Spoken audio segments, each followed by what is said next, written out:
Hello প্রিয় ছাত্রছাত্রীরা, আশা করি তোমরা সবাই খুব ভালো আছো। তো আমরা গত ভিডিওতে অবজারভেশন বা পর্যবেক্ষণমূলক যে পদ্ধতি সেটা আমরা শেষ করেছি। তো চাইলে তোমরা সেই ভিডিওটি এই ভিডিও ডেসক্রিপশন থেকে দেখে নিতে পারো। আর আজকে এই ভিডিওতে আমরা আলোচনা করব মনোবিজ্ঞানের আরো একটা গুরুত্বপূর্ণ পদ্ধতি, মানে মনোবিজ্ঞানের যে অনুসন্ধানমূলক পদ্ধতিগুলো রয়েছে তার মধ্যে আজ আলোচনা করবো একটা গুরুত্বপূর্ণ পদ্ধতি, সেটা হচ্ছে কি না এক্সপেরিমেন্টেশন মেথড বা পরীক্ষামূলক পদ্ধতি। তো এই পদ্ধতিটা আজকে আমরা ডিটেলসে আলোচনা করব। তো তোমরা যারা এই ভিডিওতে নতুন রয়েছে তোমরা চ্যানেলটিকে সাবস্ক্রাইব করে নাও এবং পাশে থাকা বেল আইকন ক্লিক করে চ্যানেলের সঙ্গে থাকো। আমাদের হোয়াটসঅ্যাপ গ্রুপ রয়েছে, তোমরা চাইলে সেখানে যুক্ত থাকতে পারো। তোমাদের পরীক্ষা সংক্রান্ত বা এই এডুকেশন বিষয় সংক্রান্ত সমস্ত সমস্যার সমাধান দেওয়ার চেষ্টা করব, তোমরা সেখানে জানাবে, ঠিক আছে? তো যাই হোক, আমরা আজ আমাদের টপিকটা আলোচনা শুরু করি। দেখো তাহলে কি আজকের আলোচনা পাঠ কি এক্সপেরিমেন্টেশন মেথড, যেটাকে আমরা বলছি কি পরীক্ষামূলক পদ্ধতি। কি পদ্ধতি? পরীক্ষামূলক পদ্ধতি। আচ্ছা, প্রথমেই বলি যে এই এক্সপেরিমেন্টেশন মেথড বা অবজারভেশন মেথড, এই পদ্ধতিগুলোতে কোনো ভয়ের কারণ নেই, এগুলো একদম সহজ, ঠিক আছে? খুব সাধারণ ভাবে আমাদের এগুলো মনে রাখতে হবে এবং খুব সাধারণ ভাষায়। বইতে অনেক ডিটেলস দিয়েছে এবং সেখান থেকে আমরা পড়ে হয়তো বুঝতে পারছি না কেউ কেউ, কিন্তু এগুলো নিয়ে বেশি ভাবার দরকার নেই, খুব সাধারণ ভাবে আমরা মনে রাখবো। দেখো বলছি কি পরীক্ষামূলক পদ্ধতি, এটাকে একটু ভাঙলেই বোঝা যায় যে পরীক্ষামূলক মানে যেখানে পরীক্ষা করা হচ্ছে, ঠিক আছে? তো সেই যে পদ্ধতি যার মাধ্যমে আমি পরীক্ষা করছি, মানে কোনো একটা পরীক্ষা করে সেখান থেকে সিদ্ধান্ত নিলাম, সেটা একটা এই পরীক্ষামূলক পদ্ধতি বা এক্সপেরিমেন্টেশন পদ্ধতি হতে পারে, ঠিক আছে? তাহলে দেখো এই মানে এক্সপেরিমেন্টেশন মেথডটা কি না, কোনো একটা নিয়ন্ত্রিত পরিবেশে, কোনো একটা মনে করো ল্যাবরেটরি, সেখানে আমি একটা কোনো পরীক্ষা নিরীক্ষা করছি, সেটা হচ্ছে এক্সপেরিমেন্টেশন মেথড, সেটা হচ্ছে একটা এক্সপেরিমেন্ট করছি আমি, ঠিক আছে? তো যাই হোক, তো এক্সপেরিমেন্টেশন বলতে এটাই, ঠিক আছে? কোনো একটা গবেষণাগারে অর্থাৎ নিয়ন্ত্রিত পরিবেশের মধ্যে থেকে প্রাণীর আচার আচরণ লক্ষ্য করা, ঠিক আছে? প্রাণীর আচরণ সম্পর্কে জ্ঞান অর্জন, সেটাই হচ্ছে আমাদের এই এক্সপেরিমেন্টেশন পদ্ধতি। আর যদি পরীক্ষা থাকে তো সেখানে আমাদের কিছু লিখতে হবে। তো সেখানে আমরা কিভাবে লিখবো, মানে সংজ্ঞাটা প্রথমে তাহলে আমরা জানবো কি সংজ্ঞা।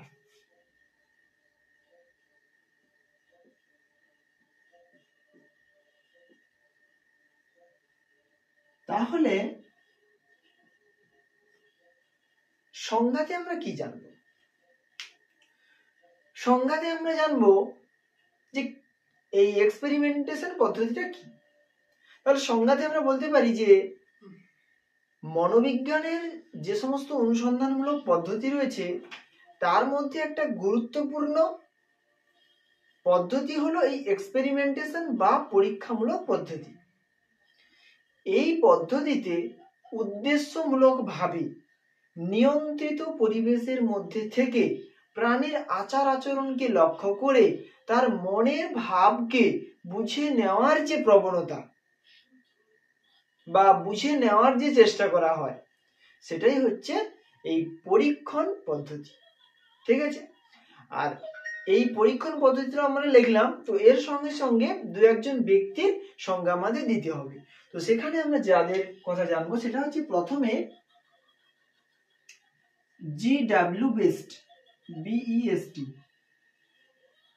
জিডাব্লিউ বেস্ট তিনি কি বলেছেন?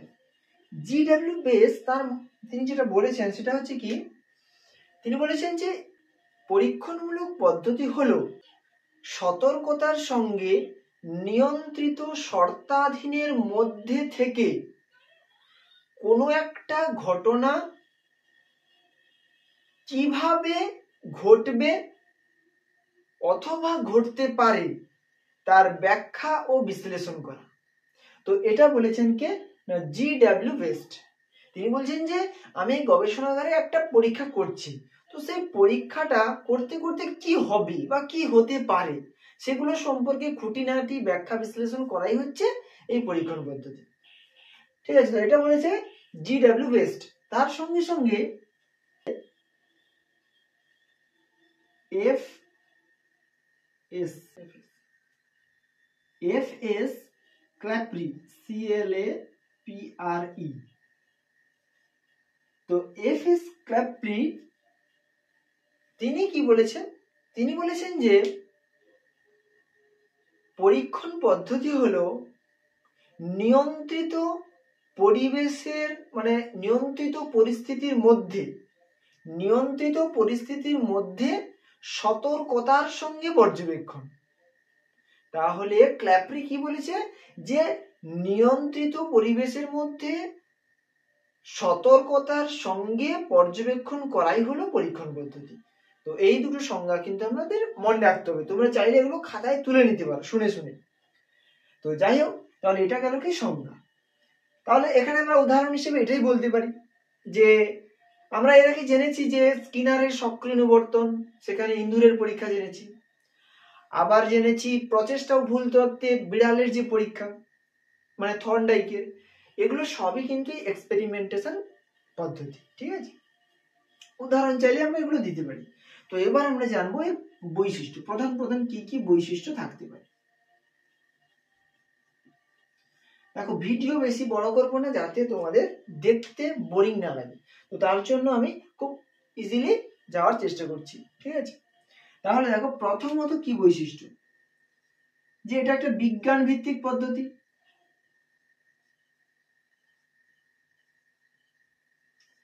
কেন বলতো? কারণ এই পদ্ধতিতে পরীক্ষা করার সময় সমস্ত পদ্ধতিগুলো যে না, সেগুলো সব বৈজ্ঞানিক পদ্ধতি ব্যবহার করা হয়। এ কারণে এক্সপেরিমেন্টেশন পদ্ধতিকে বলা হয় কি, বিজ্ঞান ভিত্তিক পদ্ধতি। দ্বিতীয়ত কি, চল নিয়ন্ত্রণযোগ্য।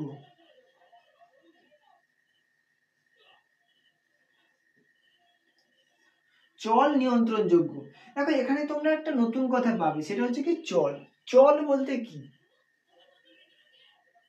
চল বলতে কি? চলা। যদি আমরা মনে করি যে চল বলতে চলা, আমরা যদি চলি তাহলে কি হয়? আমাদের স্থান পরিবর্তন হয়।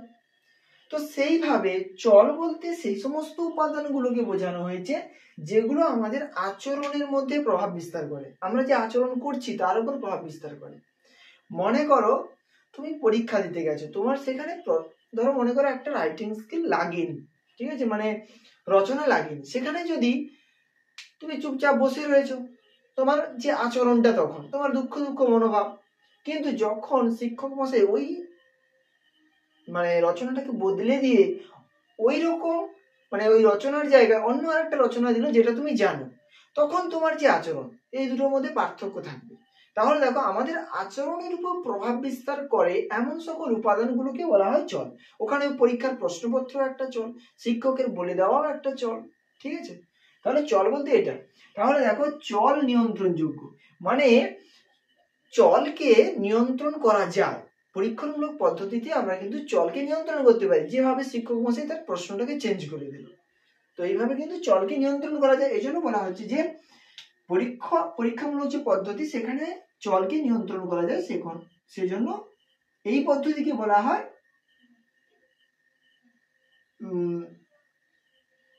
চলকে নিয়ন্ত্রণ।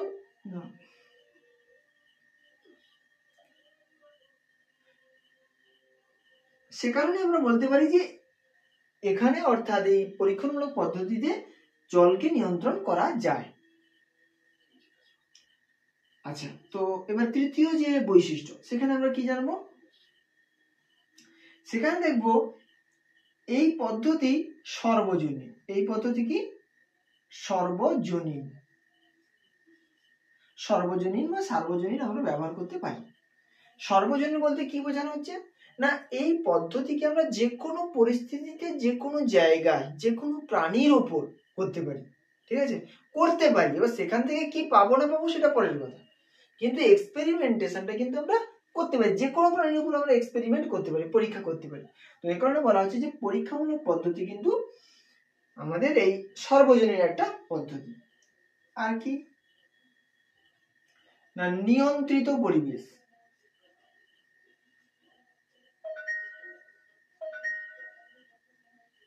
নিয়ন্ত্রিত পরিবেশ কারণ দেখো আমরা যখন কোনো একটা বিষয় পরীক্ষা নিরীক্ষা করব, তার জন্য কি ল্যাবরেটরির প্রয়োজন হয়।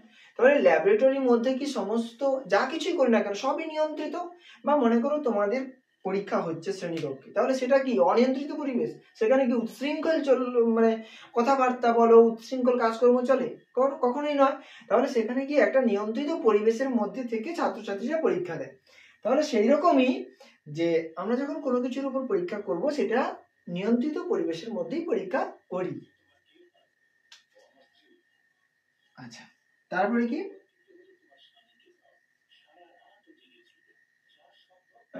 নৈর্ব্যক্তিক তথ্য। নৈর্ব্যক্তিক তথ্য, নৈর্ব্যক্তিক তথ্য বলতে কি না, যেখানে ব্যক্তির কোনো প্রভাব থাকবে না। দেখো আমরা যদি ছাত্রদের, ধরো আমাদের এডুকেশন পরীক্ষা হবে, সেখানে ছাত্রছাত্রীরা কি নিজের মতামত দেবে, নিজের মতামত দেবে। সেখানে আমার মানে আমি যে পরীক্ষা নিচ্ছি সেখানে কিন্তু আমার কোনো প্রভাব থাকবে না। মানে যে তথ্যটা সেখান থেকে পাবো সেটা একেবারে নির্তথ্য, মানে ছাত্রছাত্রীরা যেটা করবে সেটা একদম নির্তথ্য। অথবা তুমি ভাবো যে তুমি ল্যাবরেটরিতে সায়েন্সের কোনো একটা বিষয় নিয়ে পরীক্ষা নিরীক্ষা করছো, ঠিক আছে?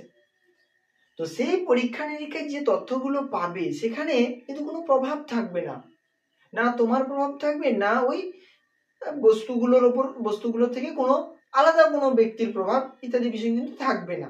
তুমি সেখান থেকে যে তথ্যগুলো পাবে সেগুলো কিন্তু একেবারে বস্তুনিষ্ঠ তথ্য, সেখানে কারোর প্রভাব থাকছে না। তো এই কারণে বলা হচ্ছে যে নৈর্ব্যক্তিক তথ্য।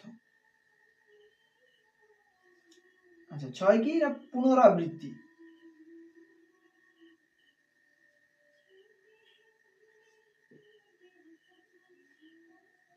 পুনরাবৃত্তি কি না, পরীক্ষণ পদ্ধতিকে কিন্তু যতক্ষণ না পর্যন্ত যথাযথ ফলাফল পাওয়া যায় ততক্ষণ পর্যন্ত পুনরায় বারবার পরীক্ষাটাকে করা হয়, মানে পরীক্ষামূলক পরিস্থিতিতে যাওয়া হয়। যেমন আমরা দেখেছি প্যাভলভের যে প্রাচীন বিবর্তন পদ্ধতি, সেখানে কুকুরটার মানে ঘণ্টার ধ্বনির মাধ্যমে কুকুরের লালাক্ষরণ ঘটানোর জন্য অনেকবার পরীক্ষা করা হয়েছে।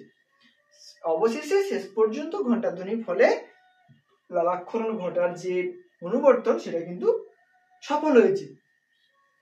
তো সেই কথাটাই বলা আছে যে পুনরাবৃত্তি থাকছে এই পরীক্ষণমূলক পদ্ধতিতে। তাহলে এগুলো হচ্ছে কি বৈশিষ্ট্য। আচ্ছা, বৈশিষ্ট্যের পরে আমরা যেটা জানবো সেটা কি সুবিধা।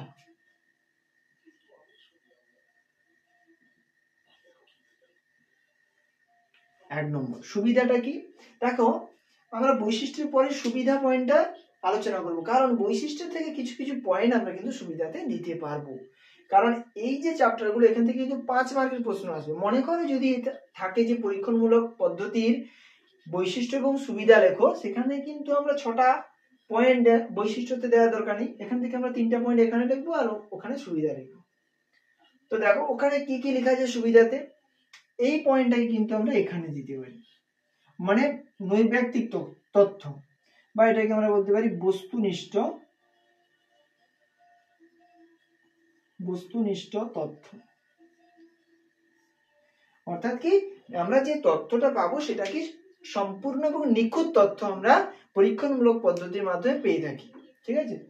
তো এ কারণে বলা হচ্ছে যে আমাদের এই পরীক্ষণমূলক পদ্ধতি একটি বস্তুনিষ্ঠ তথ্য পাওয়ার একটা প্রক্রিয়া। তাহলে এটা একটা সুবিধার মধ্যে যাচ্ছে। আর কি সুবিধা পাবো এখান থেকে?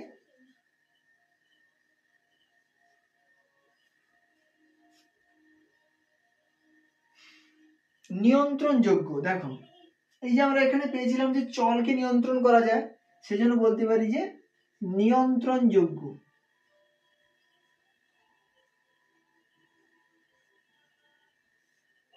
তাহলে এখানে সুবিধার মধ্যে দিয়ে দিলাম কি নিয়ন্ত্রণযোগ্য। এখন নিয়ন্ত্রণযোগ্য বলতে কি বলেছিলাম যে চলগুলোকে পরীক্ষক মানে যিনি পরীক্ষা নিচ্ছেন তিনি কিন্তু নিয়ন্ত্রণ করতে পারেন। এই জন্য আমরা বলবো যে মানে আমাদের এই যে পরীক্ষণমূলক পদ্ধতি এটাকে একটা নিয়ন্ত্রণযোগ্য পদ্ধতি, যেখানে মানে পরীক্ষক চাইলে চলগুলোকে পরিবর্তন করতে পারে, ঠিক আছে? আর কি সুবিধা থাকছে?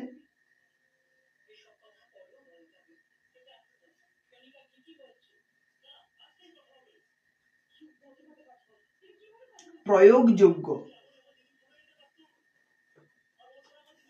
প্রয়োগযোগ্য বলতে কি না, পরীক্ষামূলক পদ্ধতিতে পরীক্ষা করার পর আমরা যে তথ্যগুলো পাবো সেগুলোকে কিন্তু বাস্তবে প্রয়োগ করতে পারি। যেমন আমরা দেখেছি প্রাচীন অনুবর্তন তথ্য, সেই তথ্যের মাধ্যমে ছাত্রছাত্রীদের ভাষা শেখানো যায়, তাদের অভ্যেস বদলানো যায়, তাদের মধ্যে সুঅভ্যাস গড়ে তোলা যায়, তাদের প্রাক্ষবিক বিকাশ ঘটানো যায়। তাহলে সেগুলো আমরা জেনেছি যে প্যাভলভের প্রাচীন অনুবর্তন তত্ত্বের এই প্রয়োগ রয়েছে। তাহলে দেখো প্যাভলভ তার পরীক্ষাটা করেছে এবং সেই পরীক্ষা থেকে যা ফলাফল পেয়েছে তার মাধ্যমে কিন্তু বাস্তবে প্রয়োগ ঘটানো যাচ্ছে সেই পরীক্ষার ফলাফলটাকে, যেখান থেকে আমরা পরবর্তীকালে সুবিধা পাচ্ছি।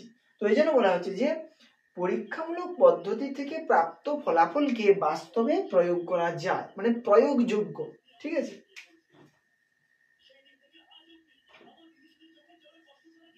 আর কি না সার্বজনীন, সার্বজনীন যেটা আমি বৈশিষ্ট্যতেও জেনেছি। সার্বজনীন বলেছিলাম যে কোনো ক্ষেত্রে, যে কোনো সময়, যে কোনো জায়গায়, যে কোনো প্রাণীর ওপর এই পদ্ধতি খুব সহজেই প্রয়োগ করা যায়। আচ্ছা, এখানে আর একটা বিষয় যে কি সহজ সরল পদ্ধতি।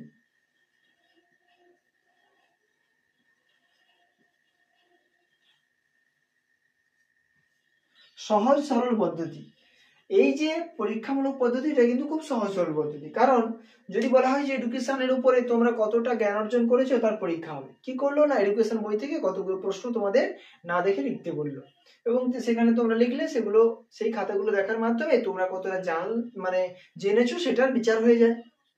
তাহলে দেখো এই পদ্ধতিটা কতটা সহজ সরল। ঠিক আছে, তো এ কারণেই বলা হচ্ছে যে পরীক্ষামূলক পদ্ধতি হচ্ছে একটা সহজ সরল পদ্ধতি। তাহলে দেখো এখানে 5টা সুবিধা আমরা জানলাম।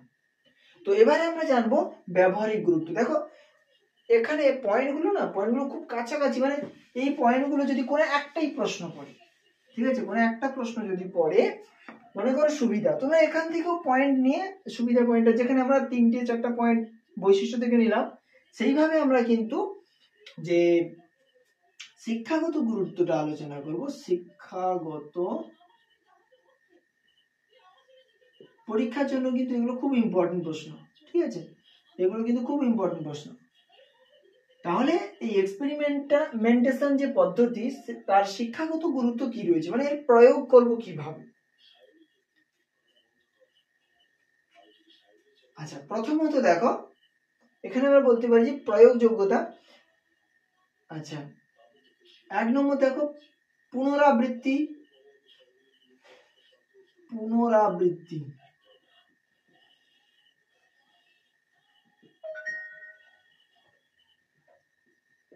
পরীক্ষামূলক পদ্ধতি বলা হচ্ছে কি না পুনরাবৃত্তি করা হচ্ছে, পরীক্ষাগুলোকে পুনরাবৃত্তি করা হচ্ছে এবং সেখান থেকে আমরা কিছু তথ্য জানতে পারছি। তাহলে আমরা যদি শিক্ষাক্ষেত্রে ছাত্রছাত্রীদের কোন একটা বিষয় বারবার পড়ানোর চেষ্টা করি, মানে কোনো একটা বিষয় ধরো মনে করো পড়ানো হয়ে গেছে, আবার কিছুদিন পরে আবার সেই বিষয়টা পড়াচ্ছি, তাহলে কি হবে, শিক্ষার্থীরা ওই বিষয়টা সম্পর্কে আরো ভালোভাবে জানতে পারবে। তাহলে পুনরাবৃত্তি যে বিষয়টা সেটা কিন্তু আমরা শিক্ষাক্ষেত্রে কাজে লাগাতে পারছি। তো সেটার কথাই বলা হচ্ছে যে শৃঙ্খলা রক্ষা।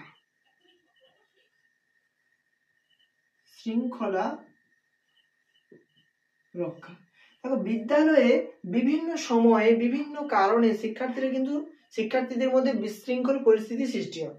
তাহলে আমরা কখনোই কিন্তু সেই বিশৃঙ্খল পরিস্থিতিটাকে স্বাভাবিক করার জন্য একটা মাত্র পদ্ধতি ব্যবহার করি না। কখনো আমরা বকে দিই, কখনো আমরা আবার অল্প হলেও লাঠিচার্জ করি, মানে মারধরের যে বিষয়টা অল্প হলেও করে থাকি। তাহলে দেখো কখনো বকে দেওয়া হচ্ছে, কখনো বা বুঝিয়ে দিই। তাহলে আমরা কোন পদ্ধতিতে শিক্ষার্থীদের মধ্যকার বিশৃঙ্খলাটাকে মেটানো যাবে তার জন্য বিভিন্ন পদ্ধতিগুলোকে পরীক্ষামূলকভাবে প্রয়োগ করতে হবে। মনে করো শিক্ষার্থীদের মধ্যে একটা ঝগড়াঝাটি চলছে, তাহলে সেখানে আমরা এমন একটা পদ্ধতি প্রয়োগ করলাম, ধরো সেখানে আমরা মারধর করলাম প্রথমে, সেখানে আমরা যে সমস্যাগুলো দেখতে পেলাম তার ভিত্তিতে পরের দিন হয়তো যখন তাদের মধ্যে দ্বন্দ্ব লাগছে সেখানে আমরা বোঝাচ্ছি। তাহলে দেখো প্রথম একটা পদ্ধতি প্রয়োগ করলাম, সেটাতে দেখলাম এটাতে মোটামুটি কাজ হচ্ছে না, তারপরে আবার একটা। এইভাবে আমরা কি করতে পারি যে বিভিন্ন পদ্ধতিগুলোকে প্রয়োগ করে আমরা বুঝতে পারি যে শিক্ষার্থীদের মধ্যে বিশৃঙ্খলা মেটাতে কোন পদ্ধতিটা উপযোগী। আচ্ছা, তৃতীয়ত কি? ব্যতিক্রমী শিশু।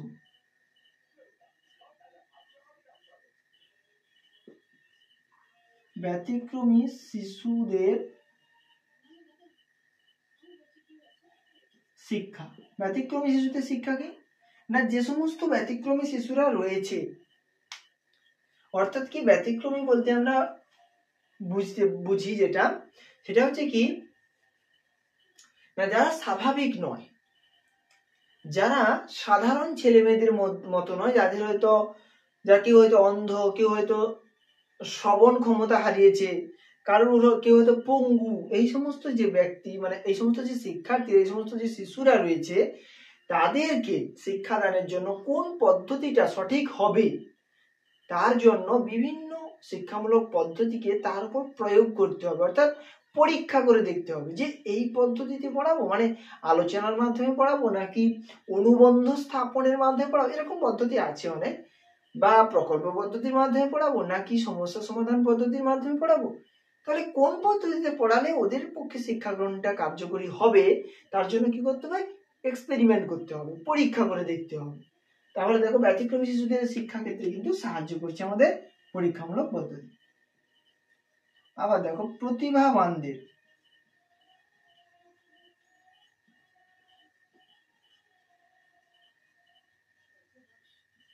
শিক্ষা। প্রতিভাবান শিশু বলতে কাদের বোঝায় না, যারা সাধারণের থেকে অনেক এগিয়ে, মানে যদি মনে করি বুদ্ধির দিক থেকে যারা সাধারণের থেকে অনেক বেশি বুদ্ধি, আবার যারা সাধারণের থেকে খুব কম বুদ্ধি, একদম অল্প, মানে ক্ষীণ বুদ্ধি সম্পন্ন যে ব্যক্তি, বা একদম মেধাবী ছাত্রছাত্রী, উচ্চ মেধাবী, তো সেই সমস্ত ছাত্রছাত্রীদের শিক্ষাদান করার জন্য কোন পদ্ধতি ব্যবহার করব, তার জন্য কিন্তু আমাদের বিভিন্ন পদ্ধতিগুলোকে নিয়ে, মানে শিক্ষাদানের যে পদ্ধতিগুলো রয়েছে সেগুলো নিয়ে এক্সপেরিমেন্ট করতে হবে, পরীক্ষা করতে হবে, পরীক্ষা করে দেখতে হবে যে কোন পদ্ধতি শিক্ষাদান করলে তাদের সুবিধা হবে। আচ্ছা, পঞ্চমত কি না, নির্দেশনা প্রদান। নির্দেশনা প্রদান, নির্দেশনা প্রদান মানে কি, নির্দেশনা প্রদান বলতে বোঝায় শিক্ষার্থীদের বৃত্তিগত নির্দেশনা হতে পারে বা শিক্ষাগত নির্দেশনা। বিষয়টা কি, একজন শিক্ষার্থী কোন পথে গেলে সে নিজেকে প্রতিষ্ঠিত করতে পারবে সমাজে, তার জন্য আমি যে পরামর্শগুলো দেব সেগুলোই হচ্ছে কিন্তু নির্দেশ। আমি যা যা বলবো যে তুই এটা কর, তুই সেটা কর, তুই ওইদিকে গেলে তোর ভবিষ্যৎ রয়েছে, মানে তুই ওইদিকে গেলে তুই কোনো কিছু একটা করতে পারবি, মানে এই যে বলা, এটাকে বলা হচ্ছে কি নির্দেশনা। শিক্ষাক্ষেত্রে আমরা যখন শিক্ষার্থীকে যখন বিভিন্ন ভাবে তাদেরকে তাদের প্রয়োজনে আমরা যখন সাহায্য করছি, আমরা যা কিছুই করছি সেটা শিক্ষাগত নির্দেশনা। এবার বৃত্তিগত মানে কারিগরি, আমরা দেখি যে আইটিআই বা আইটি মানে অটোমোবাইল ফিটার, তাহলে এই যে কোর্সগুলো রয়েছে এগুলো কি কারিগরি, মানে হাতে কলমে করে এগুলো করতে হয়, ঠিক আছে। তাহলে এই সমস্ত ক্ষেত্রে আমরা যখন কিছু বলছি কোনো ছাত্রকে, কোনো তাদেরকে কিছু করার জন্য বলছি, বা তারা কিভাবে কাজটা করবে সে বিষয়ে কোনো কিছু বলছি, তো সেগুলো হয়ে যাচ্ছে কি যে বৃত্তিগত নির্দেশনা। তাহলে আমি কিভাবে নির্দেশনা দেব ছাত্রছাত্রীদের, তার জন্য কিন্তু আমাকে এক্সপেরিমেন্ট করতে হবে, আমাকে বিভিন্ন পরীক্ষণমূলক পদ্ধতির মাধ্যমে যাচাই করতে হবে যে আমি এইগুলো যদি ছাত্রছাত্রীদের বলি বা ছাত্রছাত্রীরা যদি আমার কথা মতো চলে, তারা কি সত্যি উপকৃত হতে পারবে। তার জন্য আমার পদ্ধতিগুলো, আমার বলার যে পদ্ধতিগুলো, সেগুলোকে পরীক্ষামূলক পদ্ধতির মাধ্যমে যাচাই করতে হবে। তাহলে এগুলো কিন্তু শিক্ষাগত গুরুত্ব আমরা দেখলাম 5টা। এখানে বলি যে আমাদের যে কোনো পয়েন্ট যদি থাকে, সুবিধা পড়লো কি শিক্ষাগত গুরুত্ব কি বৈশিষ্ট্য যাই পড়ুক না কেন, একটা যদি পড়ে আমরা এখান থেকে যতগুলো পয়েন্ট আছে এখানে সবগুলো পয়েন্ট থেকে কিন্তু আমরা 5টা পয়েন্ট লিখতে পারি। সুবিধা পড়লে সেখানেও আমরা সবগুলো থেকে 5টা পয়েন্ট লিখতে পারি, বৈশিষ্ট্য পড়লে সবগুলো থেকেও আমরা 5টা পয়েন্ট লিখতে পারি, ঠিক আছে। এই জন্য আমরা এই বিষয়গুলো একসঙ্গে আলোচনা করলাম। তো এরপর যেটা আমরা আলোচনা করবো সেটা হচ্ছে কি অসুবিধা, মানে এখানে কি কি সমস্যা থাকতে পারে।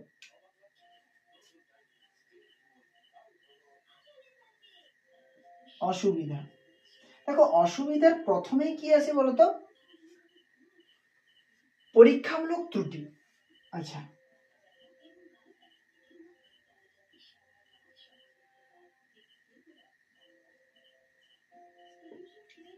পরীক্ষামূলক ত্রুটি। এটা কি না, পরীক্ষামূলক ত্রুটি বলতে আমরা যেহেতু এক্সপেরিমেন্ট করছি, ল্যাবরেটরির মধ্যে কোনো কিছু নিয়ে কাজকর্ম করছি, সেখানে যদি সামান্য ভুল হয় তাহলে কিন্তু আমার পরীক্ষাটাই হচ্ছে ব্যর্থ হবে। পরীক্ষার যে ফলাফল পাবো সেটা কিন্তু ত্রুটিপূর্ণ হবে, ত্রুটি মুক্ত হবে না। তাহলে এই জন্য বলা হচ্ছে যে কোনো কারণে পরীক্ষামূলক পদ্ধতির মধ্যে বা পরীক্ষা করতে গিয়ে কোনো ত্রুটির সম্মুখীন হতে হয়, তাহলে সেখান থেকে যে ফলাফল পাওয়া যায় সেটা কিন্তু ত্রুটিপূর্ণ হয়ে থাকে। আর কি, সময়ের অভাব, সময়ের আধিক্য। সময়ের আধিক্যটা কি, এই পরীক্ষামূলক পদ্ধতির জন্য কিন্তু দীর্ঘ সময়ের প্রয়োজন হয়, তাই না? আমি যখন কোনো একটা পরীক্ষা নিরীক্ষা করব, যেমন দেখেছি প্যাভলভের পরীক্ষা, যেমন স্কিনারের পরীক্ষা, এগুলো অনেক দিন ধরে পরীক্ষা করার পরে কিন্তু তারা একটা ফলাফল পেয়েছে। ওই জন্য বলা হচ্ছে যে সময়ের আধিক্য। আর কি, যে ব্যয় সাপেক্ষ,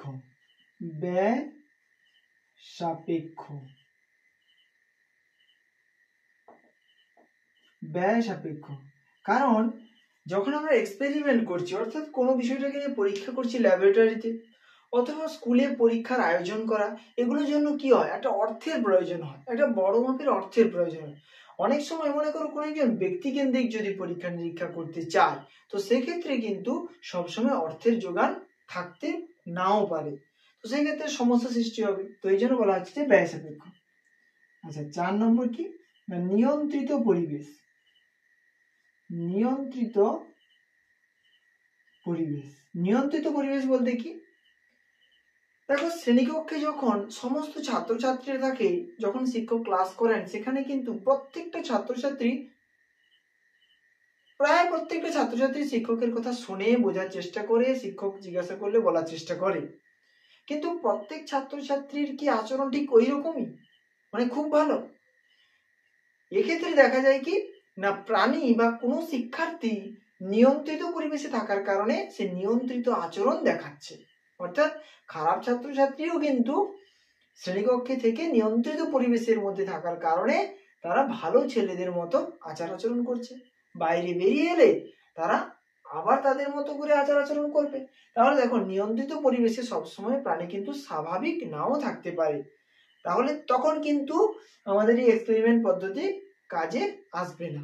যদি প্রাণী নিয়ন্ত্রিত আচরণ করে, যদি সে স্বাভাবিক আচরণ করে, তবে গিয়ে তো তার আমি আচার আচরণ দেখে তার মনের ভাবটাকে বুঝতে পারবো।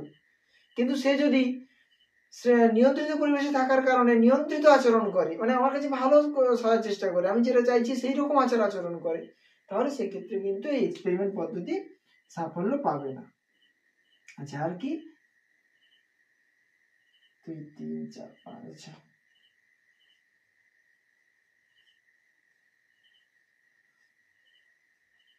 অনভিজ্ঞ শিক্ষক নয়, অনভিজ্ঞ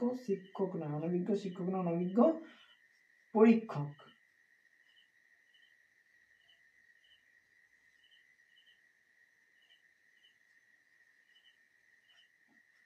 অনভিজ্ঞ পরীক্ষক বলতে কি না, যার এই পরীক্ষণমূলক পদ্ধতির উপর অভিজ্ঞতা খুবই কম বা নেই।